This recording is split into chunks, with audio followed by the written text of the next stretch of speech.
Assalamualaikum warahmatullahi wabarakatuh. Bismillahirrahmanirrahim. Tabarakalladzi nazzala al-furqana ala 'abdihi liyakuna lil 'alamina nadhira. Allahumma shalli wa sallim ala sayyidina Maulana Muhammadin wa ala alihi washabbihi asma'in amma ba'du. Yang sangat saya hormati Rektor Tribakti Kiai Haji Abdul Kafabi, semua keluarga Lirboyo, semua yang hadir yang saya hormati. Ini tadi saya diajari doa maksa Tuhan. Saya punya sanad yang mungkin lebih keren. Jadi ada seorang Arabi berdoa di Raudhah. Ya Allah, jika engkau jadikan orang soleh, maka yang senang adalah kekasihmu. Jika engkau menjadikan saya orang fasik, maka yang senang musuhmu, yaitu iblis. Tinggal jenengan mau nyenangkan kekasihmu apa musuhmu. Akhirnya ada hadis, ya sudah, soleh saja soleh, doa kok gitu. Artinya kalau seseorang soleh yang suka siapa? Rasulullah berstatus Habibullah. Ya Allah, kalau engkau jadikan aku orang soleh yang suka kekasihmu, kalau aku jadi orang fasik yang suka musuhmu, terserah jenengan mau menyenangkan musuhmu apa menyenangkan kekasihmu. Coba ampun, terserah jenengan. Tentu pilihannya Allah menyenangkan kekasih Allah. Itu saya ijazahkan ini. Semoga agak diterima. Covid. Jadi kalau di Ihya itu ada Kitabul Wujdi, ada yang baca Al-Wajdi. Tinggal zaman mondok ngarokati apa enggak tahu saya. Resiko mondok Lirboyo memang gitu, kata Mbah Mun itu harus semuanya diharokati. Tapi kata Mbah Mun ini sarang, jangan harokati semua, jangan maknani semua. Kalau dalil di sini katanya kan apa itu al-ilmu saydun wal kitabatu qaiduhu. Jadi ilmu itu ibarat hewan liar, supaya enggak liar dicancang gitu. Tapi kata Mbah Mun abok cancang kabeh ya ketekekan mati gitu. Jadi ini, nah saya ini kan dikatakan Gus Kafabi tadi cucu murid. Ini saya senang sekali karena memang saya jarang mau diundang pengajian umum. Karena diundang itu artinya kan makmur, diperintah. Sehingga ini sekaligus maklumat, yang enggak merasa mbah guru jangan ngundang saya, itu kualat nanti. Karena saya berkali-kali bilang hormat kiai itu wajib, tapi ngatur kiai itu haram. Jadi aturan mainnya jelas, hormat kiai itu wajib, seneng kiai wajib, tapi kalau ngatur kiai haram. Ngatur itu ya fatwa itu, fatwa ya. Begini, saya ini baru neliti, mungkin ini tahadus bin nikmat. Saya berkali-kali rembukan sama, termasuk diantaranya sama Profesor Quraisy Shihab. Itu mau menjadikan manhajul Quran itu mudah. Di antara kitab yang saya pelajari serius itu kitab Syajaratul Ma'arif. Nanti sebagian tak tinggal di sini biar diajarkan Gus Rizza. Itu rencananya PSG Pusat Studi Qurannya Pak Kures itu menerbitkan itu. Sementara ini sekarang di UI Universitas Islam Indonesia saya juga ngajar kitab itu. Kitab itu begitu mudah menjadikan Quran itu pegangan. Kalau di sini katanya mau dimilenialkan itu, milenial itu. Itu begini, misalnya begini. Ini saya beri contoh. Jadi peristiwa-peristiwa khusus yang ada di Quran itu ditabwib secara umum. Jadi ini saya nanti tidak guyon supaya Gus Rizza agak kelihatan kalah, karena kalau guyon-guyonan itu menang saya. Saya ini orang Pantura.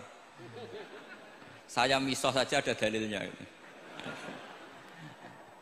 Karena memang dalam tarikh-tarikh itu gitu. Ini Muhammad ponakan kamu, kata orang-orang kafir. Saffaha ahlamana wasabba alihatana. Semoga gak ada yang menerjemah wasabba alihatana. Kitab itu mudah sekali. Misalnya begini, saya beri sekian contoh, mungkin 3 sampai 4. Babu nafil ibad bikullil bilad. Bab kalau seseorang itu harus manfaat di mana saja dia berdomisili. Terus beliau secara mudah bilang qala ta'ala hakian an Isa bin Maryam wa ja'alani mubarakan ainama kuntu. Saya adalah orang yang hidup di mana-mana itu membawa apa? Berkah. Terus beliau memberi judul secara umum Babu Nafil Ibad Bikullil Bilad. Sehingga saya di Rembang, di Lirboyo atau di mana saja, etikanya satu, harus bermanfaat. Setidaknya manfaat kalau ada orang ingin menang ya saya ngaku kalah lah. Kalau ada orang yang ingin saya diangkat jadi murid ya oke saya jadi murid beliau. Enggak masalah. Karena bagian dari kesalian itu tawaduk. Pasti yang tawaduk jadi wali karena man tawadu'a rafa'ahu Allah. Yang kumo luhur jadi guru pasti tidak jadi wali.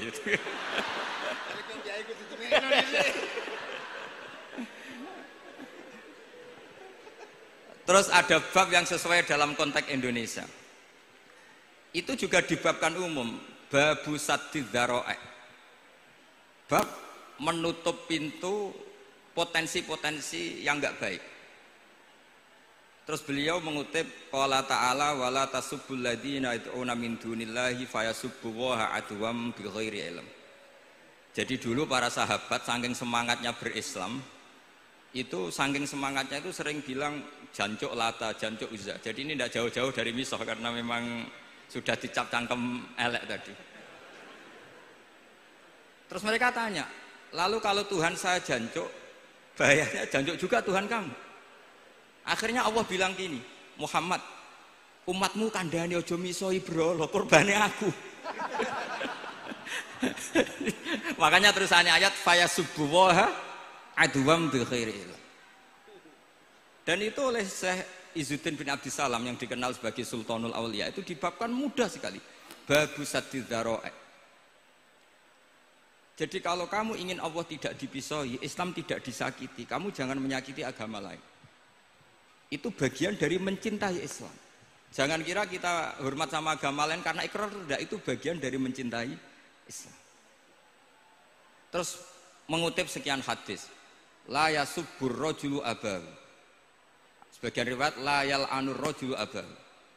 Ada yang baca la yal'ani, terserah lah. Kalau nahiyah la yal'an sapa rajulu, terserah itu. Apa khobar bimanal amri apa bacanya la yal'an itu bisa dipasul masail nanti itu. Jangan sampai seseorang tuh misoi bapaknya. Kata para sahabat, wa kaifa yasubbur rajul abahu. Bagaimana mungkin seseorang misoi bapaknya sendiri? Terus kata Rasulullah, yasubbu abar rajuli fayasubbu abah. Wa yasubbu ummar rajuli fayasubbu ummah. Dia misoi bapaknya orang lain kemudian dibalas bapaknya dipisah. Ini penting saya utarakan. Jadi mudah sekali. Terus dibabkan di bab umum itu babu saddid dzara'i. Sehingga peristiwa yang khususiyah ini menjadi bisa ditarik kesimpulan secara umum dan Quran maupun hadis mengawal kita ila yaumil kiamah. Karena kita tidak kehilangan stok untuk memaknai Quran dan hadis dengan cara yang diajarkan Syekh Izzuddin bin Abdissalam yang kita kenal beliau termasuk Sultanul Ulama. Contoh ketiga ini yang paling penting dan itu saya sering utarakan. Beliau bikin judul la yutrakul haqqu li ajlil batil. Kebenaran tidak boleh ditinggalkan hanya karena banyak kebatilan. Uniknya apa? Beliau pakai dalil, saya yakin seorang dokter Riza pun nggak terlintas kalau itu ada. Meskipun bikin rumus istihad tadi yang nggak ada kembarannya tadi. Karena ulama yang waras ya nggak ingin ngembari rumus seperti itu.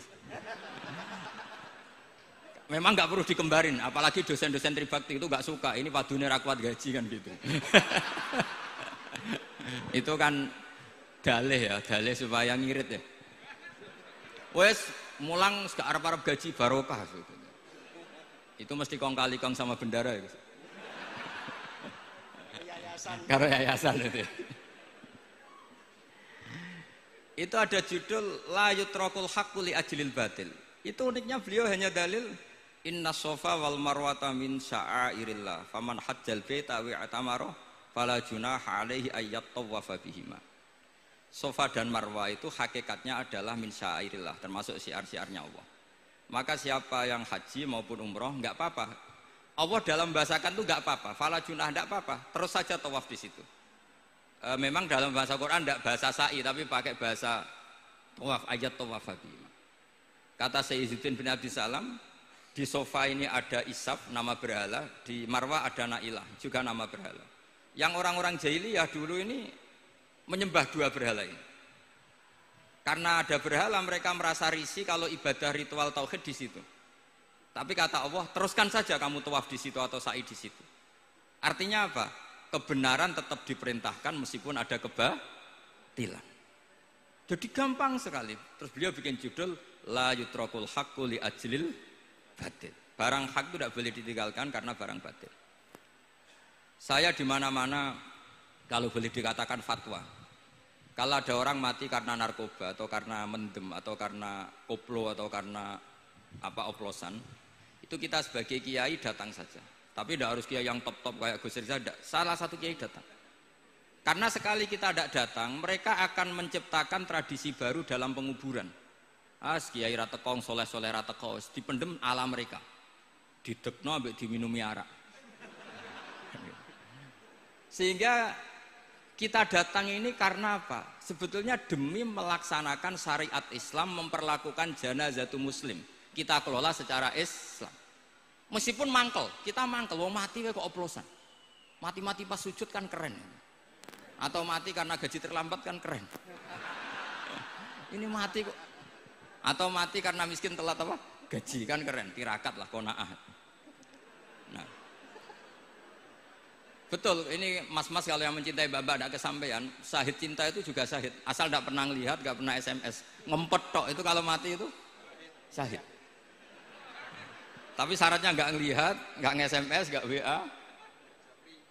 Pokoknya seperti itu. Nah, ini penting saya utarakan. Saya pernah diundang salah satu acara akad nikah.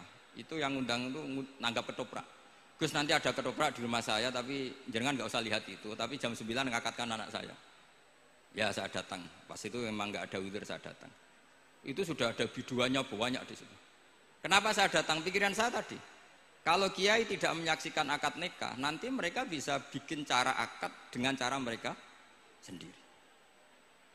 Sehingga takbir-takbir yang di fikih, misalnya walimatul ursi itu kalau ada ikhtilatur rijal wan nisa haram hadir. Itu nggak pernah dilakukan oleh guru-guru kita. Setahu saya Mbah Mun, bapak saya, guru-guru kita, meskipun ada ikhtilatur rijal wan nisa, mereka kalau ada walimatul ursi asal tidak ada udzur itu datang.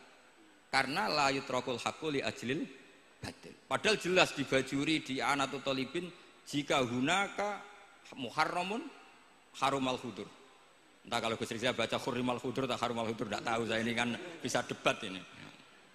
Karena saya santri sarang, jadi kalau baca 2 kali harumal khudur atau hurrimal khudur. Tapi kalau yang santri sini mau tidak mau ya anut harokatnya guru tadi. Resikonya nurut itu harus ikut haruma apa hurrima. Kalau saya karena enggak dimaknani, jadi ya bingung. Maksudnya bingung milih. Saking banyaknya ilmu. Bukan bingung karena goblok, bukan.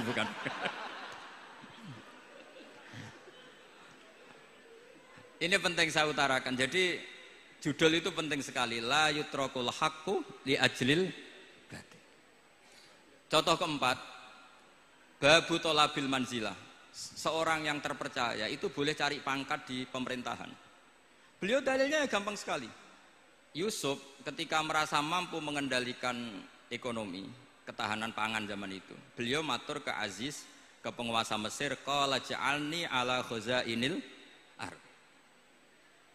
Jadikan saya sebagai pengelola hasil bumi. Ini hafizun alim. Saya ini orang terpercaya. Saya ini orang yang pinter. Maka ngaku pinter itu boleh asal pinter betul. Karena Nabi Yusuf bilang ini hafizun alim. Ini sudah 4. Sampai berapa? 7 sampai 7. 5 aja nanti ilmunya habis. Jadi saya mohon nanti kitab itu saya tinggal 1. Tolong dipelajari teman-teman supaya ada cara mudah. Dan kitab itu pernah dibaca Syekhina Kiai Maimun di Sarang, pernah tak bawa ke Jakarta, saya diskusikan dengan Pak Profesor Quraisy Shihab. Terus sekarang juga dalam proses diterjemah. Tapi saya mohon ini yang nggak penting, terjemahnya itu nggak penting. Ini anak-anak Lirboyo kan bisa ngartikan sendiri, bukan sekedar terjemah tapi ngartikan sendiri. Itu unik, cara memahami itu unik sekali dan mudah. Jadi setiap peristiwa khusus itu diberi judul umum. Nah barokahnya judul umum ini Quran itu menjadi ngawal kita ila yaumil qiyamah. Tapi kalau itu kamu anggap ini peristiwa Yusuf, ini peristiwa Yakub, peristiwa Ibrahim, maka seakan-akan Quran itu tidak untuk kita. Makanya tadi, misalnya wala tasubul ladina dibabkan babu saddid dzara'i. Itu semudah itu, segampang itu. Sehingga dalam kitab Minhajul Abidin diterangkan ada seorang wali yang takut dosa karena banyak perempuan cantik yang pakai celana pendek, banyak bulat lah di dunia itu. Singkat cerita dia uzlah, dia santai-santai di gunung makan rerumputan. Terus ada wali yang kelasnya lebih tinggi. Kamu di sini ngapain uzlah? Kenapa? Meninggalkan dosa. Terus digojlok sama wali yang lebih senior. Kira-kira ya saya gojlok Gus Rizal gitu. Kata si wali yang lebih senior tadi, taraktum ummata Muhammadin fi aidil mubtadi'ah. Sebetulnya kamu itu tidak menghindari dosa, tapi malah parah. Ketika umat tidak kamu pimpin, artinya membiarkan dipimpin kelompok lain. Dan itu bisa orang ahli bid'ah, bisa orang kafir, bisa yang lebih menyesatkan. Jadi uzlah itu tidak solusi. Ini pentingnya pembanding. Jadi gak apa-apa nanti setelah saya ngisi, dikasih kesempatan untuk bully saya, gak apa-apa. Saya terlalu sakti untuk dikalahkan. Jadi artinya muhibin saya itu gak ngefek lah kalau saya diadili siapa? Gus Riksa. Gak ngefek. Jadi menurut saya nanti tak kasih kesempatan untuk ngadili saya. Terus setelah itu selesai, saya tidak jawab lagi. Sebagai latihan calon wali itu harus sabar, man.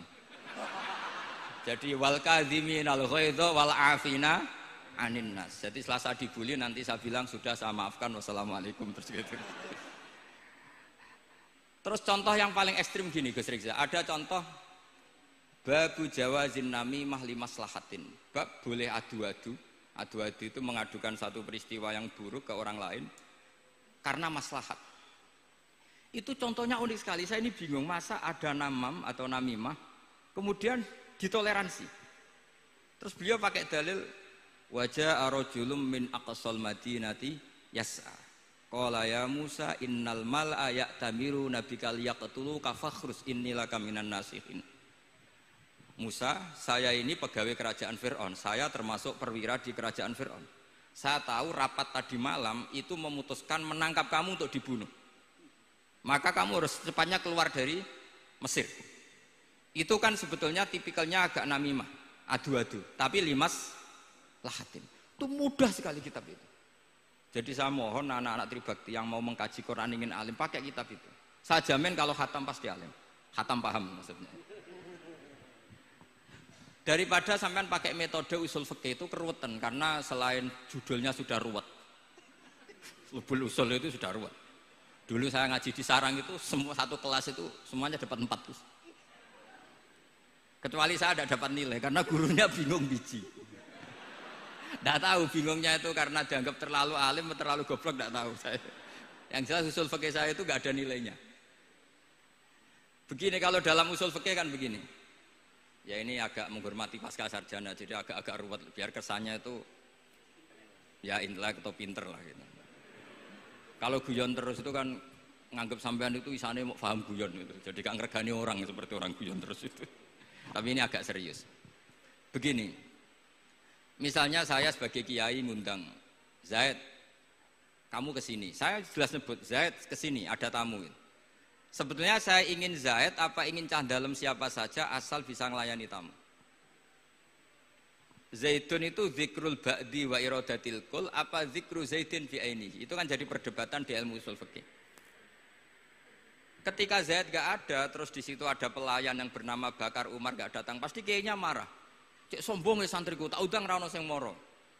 Terus misalnya anak-anak bilang, Pak Yai Anda kan tadi manggil Zaid, gak manggil kita. Cek gobloke maksudku ono sing nyuguhi teh. Ora kudu Zaid, Bakar Umar ya kena. Bocah kok goblok kan mesti gitu. Artinya gini, menyebut aktor dalam Quran atau hadis itu yuradu syakhsun bi'ainihi, apa itu bagian dari zikrul ba'di wa iradatil. Sehingga semua peristiwa di Quran entah itu nyebut Fir'aun berarti mewakili orang togo, orang yang lacut. Menyebut Musa mewakili orang baik. Apa bagaimana?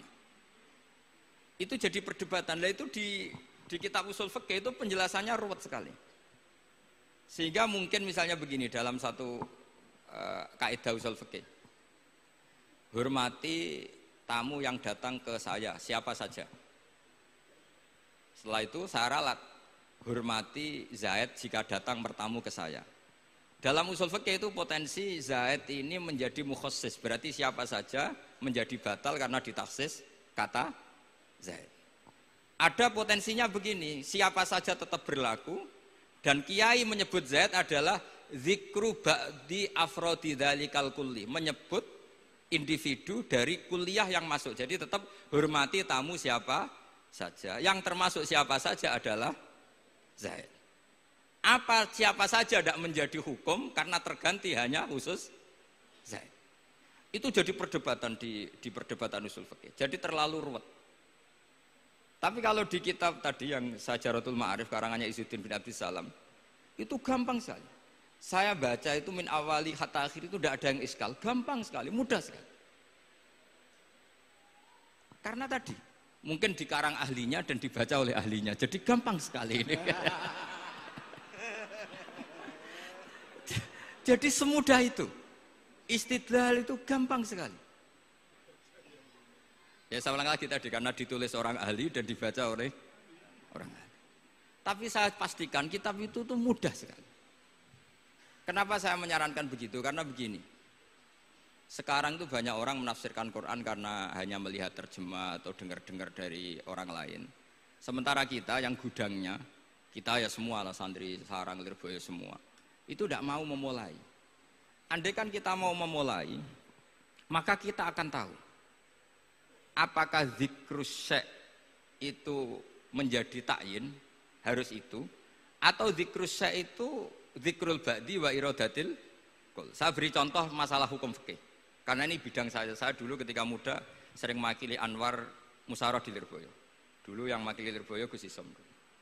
Gus Rizal belum musuh saya dulu, belum musuh saya dulu.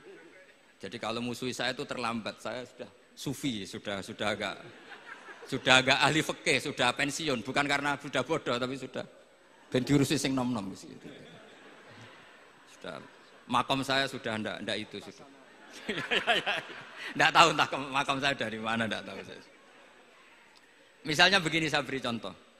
Di antara yang enggak boleh dalam pernikahan adalah wa antajma'u bainal ukhtain. Menikahi mbaknya plus adiknya, fi nikahin wahid, tahta rajulin wahid. Jadi enggak boleh mempoligami mbak bersama adiknya. Kalau kita percaya zahirun nas, maka yang haram hanyalah wayoh atau berpoligami mbak dan adik. Dan itu bahaya kalau Anda memahami seperti itu. Zaman Rasulullah Sugeng ngendikan ditambahi satu tok sama Nabi. Wala benal mar'ati wa ammatiha wala benal mar'ati wa kholatiha. Itu kalau orang Jawa kan satu, karena bulik dan bude orang Jawa itu sama, dari bapak ya bulik, dari ibu juga bulik. Tapi kalau orang Arab bilang min jihatil ab disebut ammah, min jihatil dikatakan kholah. Nabi zaman Sugeng itu hanya nambah itu tok. Juga agak boleh menikahi ponaan plus buliknya atau menikahi buliknya plus ponaannya. Kemudian oleh ulama fikih ditambahi satu kaidah. Dua perempuan yang kalau saja laufurido itu kalau saja diandekan yang satu lelaki tidak boleh nikah, maka orang ini tidak boleh dijamu dikumpulkan tahta rajulin wahid. Berarti memasukkan siapa saja? Mbah dan cucunya, perempuan dan buliknya, perempuan dan saudaranya. Nah, artinya gini, andekan yang disebut Quran itu menjadi itu saja hukumnya, maka yang haram poligami hanya mengumpulkan mbak dan adiknya, karena Quran hanya bilang wa antajma'u bainal ukhtain. Tapi tentu itu kebodohan. Mesti gak tahu ngaji usul fikih. Kitab yang pantangannya orang banyak, ya pantangannya gurune bareng, jadi itu bukan pantangan muridnya saja, ya pantangan gurune bareng. Akhirnya apa? Itu kita analisis bahwa ini mimbabi dzikril ba'di wa iradatil kul. Mungkin ada ulama yang era Imam Syafi'i meredaksikan wa antajma'u bainal ukhtain ibaratun anil jam'i bainal mahromen. Apapun itu, tetap ukhtain di sini itu satu percontohan mengumpulkan dua perempuan yang ada hubungan mahram, entah karena saudara kandung atau bulik bude atau mbah sama cucu. Lalu pertanyaannya, kenapa Quran tidak menyebutkan mbah dan cucu? Kebayang nggak misalnya Gus Rizza nikah orang perempuan cantik umur 25 plus mbahnya umur 70 tahun? Nggak mau membayangkan. Katanya tidak mau membayangkan. Artinya gini, orang waras itu tidak akan melakukan seperti itu, maka nggak perlu dilarang. Tapi nak rabi bae sesuai gedon, jebule ayu adi itu banyak. Terus dongano bae mati itu banyak itu mungkin. Sehingga yang potensi bahaya itu wa antas mau penal ukten. Karena yang potensi nakal itu ya itu tadi. Ron ambake luwe ayu rabi adike, semoga kalau sedang keluarga orang lain ceraikanlah. Tungone maksa. Tungone maksa niku wae.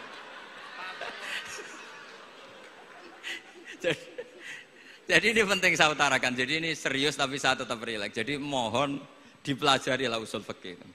Kalau usul fikih Anda kesulitan, pelajari saja kitab Syajaratul apa? Ma'arif. Nanti kitabnya saya titipkan siapa saja Pak. Insya Allah sampai ke kursi saya. Apa kitab Syajaratul Ma'arif. Itu menurut saya kitab terbaik dalam mempermudah memahami Quran. Ya modelnya begitu, misalnya tadi babu nafil ibad bikulil bilad, bab seorang hamba sebaiknya di mana saja bermanfaat. Terus cerita tentang Nabi Isa, wa ja'alani mubarakan aina ma kuntu. Saya masih ingat baca kitab supaya Pondok Lirboyo bangga bahwa cucu muridnya alim alama. Jadi ini bagian dari itu. Wong putu muridnya we alim, bangunnya murid Lirboyo ora alim, wong putune we alim kan gitu. Jadi kalau sampean ndak alim dosa gede. Saya kata Gus Kafabi kan putu murid, wong putune we alim mosok muridnya gak alim. Awas nak keman gak alim, sini-sini wong. Jadi harus mengkaca putune we alim, apalagi apalagi anak pas.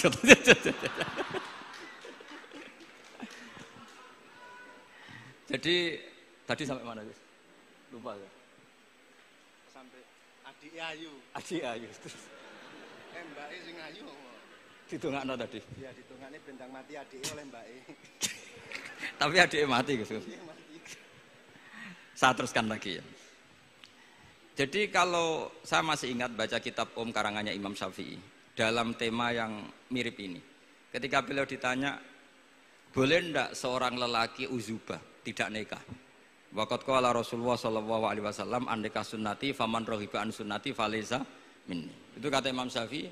Ya kalau dia tidak nikah karena benci sunnah Rasulullah itu buruk. Tapi kalau karena takdir dia tidak suka nikah atau gak payu rabi ya gak apa-apa. Terus Imam Syafi'i ditanya, apa dalilnya? Jawabnya Imam Syafi'i itu rileks sekali. Inna wa ta'ala dzakara abdan sholihan wa wasofa bi annahu hasur. Terus beliau baca ayat wasayyidaw wa hasura wa nabiyyam minas sholihin. Allah itu menyebut sekian hambanya yang soleh. Dan di antara hambanya yang soleh itu berstatus hasur, orang yang tidak nikah. Artinya tidak nikah itu bukan mengganggu kesalehan. Maka uzubah itu halal. Semudah itu dulu orang memahami Quran. Kok sekarang jadi sulit itu salah gurunya apa salah muridnya? Salah semua. Jadi ini cobalah di apa ya, saya memang ingin supaya Pondok Lirboyo itu mudah sekali paham Quran. Saya ini termasuk heran ya, kenapa saya yang ngomong tafsir itu menurut saya biasa saja sama. Tapi saya kata orang banyak itu sudah mufassir. Kenapa saya ngomong biasa saja? Karena ya tadi dengan perangkat-perangkat ilmu kayak usul fikih, kayak fikih sendiri, termasuk kitab Syajaratul memang memahami Quran itu gampang. Wong kafir saja bisa paham dulu. Umar ketika paham Quran itu belum mondok Lirboyo. Masih kafir. Enggak pernah jadi mustahik. Apalagi wakil rektor, enggak pernah. Tapi ketika adiknya Fatimah baca Quran, Toha ma anzalna alaikal Qur'ana litashqa illa tazkiratan limai, itu dia faham dan menjadi masuk Islam. Itu coba fahamnya itu sama ngajinya dulu mana? Dulu fahamnya karena Quran itu muyassar, mudah. Pernah ada seorang ustadz yang mungkin kalau sekarang agak ekstrim lah. Sama ndak usah bilang cingkrang, ndak usah, pokoknya agak ekstrim ini. Kamu kok senengannya nuduh orang itu. Sampai saya kadang ketularan, saya ini orang baik gak suka nuduh orang. Itu ada orang yang agak ekstrim itu, datang ke Harun ar-Rasyid. Ya Amirul Mukminin gitu. Inni nasihun laka famusaddidun alaika. Fala tajidanna alayya fi nafsika syai'an. Saya ini orang baik-baik, ingin nasihati jenengan, cuma saya agak kasar. Musaddid itu agak kasar. Dalam bahasa Arab musaddid siddah itu kasar. Kasar atau tegas, kasar lah. Dalam konteks ini maknanya kasar. Fala tajidanna alayya fi nafsika syai'an. Mohon jangan dimasukkan hati. Apa kata Harun Rasyid? Ngendikan itu mudah sekali dan itu sangat Qur'ani. Kata Harun ar-Rasyid, uskut ya Ustad.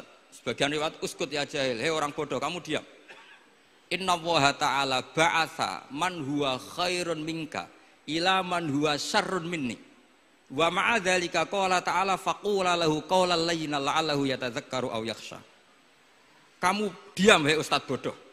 Allah Ta'ala itu mengutus orang yang lebih baik ketimbang kamu, yaitu Nabi Musa, ke orang yang lebih buruk ketimbang saya, yaitu Fir'aun. Itu saja harus beretika. Faqula lahu qaulal layyinan. Kok kamu sama-sama muslim mau main kasar sama saya? Kitabnya mana? Kira-kira seperti itu. Akhirnya Ustadz tadi, ternyata jenengan lebih alim, mboten sios. Semudah itu orang memahami Quran.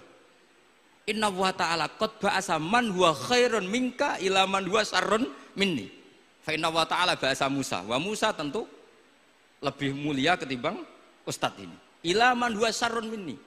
Saelek-elek Harun Rasyid itu jelek Fir'aun.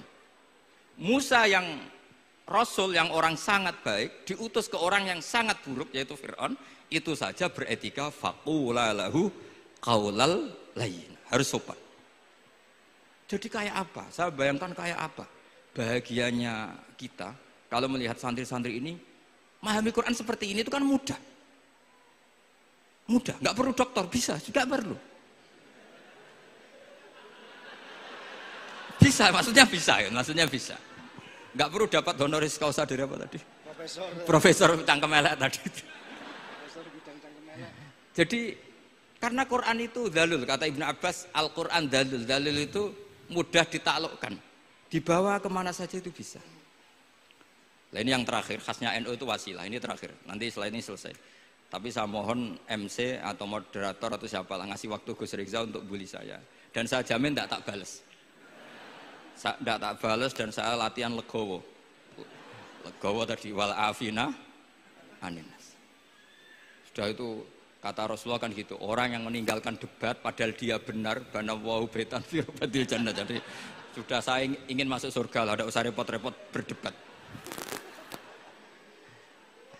Wasilah misalnya Gus Kafabi niru Mbah Makhros atau Mbah Mun niru Mbah Karim niru Mbah Khalil Bangkalan sampai guru-gurunya. Karena zuriyatam ba'duha min ba'd. Saya juga alhamdulillah kemarin 3 bulan yang lalu, 4 bulan yang lalu Pak Said itu nyari nasabnya di Kudus. Kebetulan beliau sudah dengar-dengar kalau saudaranya Mbah Sahal itu sepupunya Mbah saya, nyari-nyari ketemu beliau senang sekali. Cuma terakhir tanya saya, Gus saya dengan kamu tua mana? Tua saya, buyut kamu adik buyut saya, kata saya. Nyai Fadilah itu saudaranya buyut saya, Mbah Maksum buyut saya. Yang di Pondok Damaran, saya sampai sekarang masih ngajar di Pondok Damaran, belakangnya Masjid Menoro itu. Mbah Mun pernah cerita gini, orang itu banyak yang anti wasilah. Wasilah itu ya niru guru, gurunya guru. Langsung niru Kanjeng Nabi. Atau langsung niru pangeran. Itu Mbah Mun, saya masih ingat betul, dalilnya mau ihdinas siratal mustaqim siratal ladzina an'amta 'alaihim. Jalan yang lurus adalah mengikuti orang-orang yang telah engkau beri nikmat. Kenapa Allah tidak ngendikan siratoka jalan kamu, jalan engkau? Allah itu tidak makan. Bagaimana cara kita niru Allah makan? Wong Allah tidak makan. Allah tidak tidur. Bagaimana kita niru Allah tidur? Fa inna Allaha la ya'kulu wa la yanam wa la yashrab. Nah, niru itu ya orang, kata Bamun, karena manusia itu hadis, Allah itu qadim. Jadi tidak ada hubungannya barang hadis dan barang qadim. Jika kalau ingin niru ya niru manusia. Manusia itu siapa? Ya tentu masternya Rasulullah. Tapi kan walau lala ulama lama arafnal anbiya. Tanpa ulama kita tidak tahu Nabi melakukan apa karena ini butuh sanad. Masyhur itu walau la murabbi lama arafna rabbi. Tanpa murabbi kita tidak tahu rabbi. Nah, ini penting saya utarakan sehingga di Quran itu setiap orang baik itu disebutkan orang-orang baik itu siapa? Ulaikal ladzina an'ama Allahu 'alaihim minan nabiyyin min dzurriyyati Adam wa mimman hamalna ma'anu wa min dzurriyyati Ibrahim wa Israila wa mimman hadaina wajtabaina. Selalu orang baik itu diceritakan orangnya dan ngikuti orang juga. Ulaikal ladzina hadahum wa fa bihudahum muqtadi. Kenapa? Karena kita tidak bisa niru Allah, karena Allah itu tidak makan, tidak minum, tidak tidur. Tentu tidak nikah. Tapi sekarang orang tuh geger, wanut guru-guru ra mesti bener. Sing marai kaidah nak guru ra mesti bener tuh kita. Kita setiap ngajar di Lirboyo di Sarang bilang selain Rasulullah Muhammad tuh tidak maksum. Jadi mereka ketinggalan kalau ngomong kiai ra mesti bener. Tahu kita mulai kecil diajarin selain Nabi kok ora maksum. Dekne ro ilmu anyaran kok ngandani sing mulai bayi alim itu kan lucu. Kita mulai dulu tahu selain Nabi itu tidak maksum. Kok malah dikandani kiai tidak mesti bener, kenapa diikutin? Udah tahu kalau kiai tidak mesti bener. Cuma kalau kiai tidak mesti bener, nak kue mesti ra bener. Lagi-lagi gerakan cangkem elek kan gitu. Kalau kiai itu hanya mungkin tidak bener, kalau kamu mesti tidak bener. Ini penting saya utarakan sehingga mudah sekali. Apa dalilnya wasilah? Ya kita jawab saja. Ihdinas siratal mustaqim, siratal ladzina an'amta alaihim. Semudah itu Quran dipahami ahlinya. Tapi sekarang kok memahami Quran jadi sulit? Saya menjadi tidak tahu.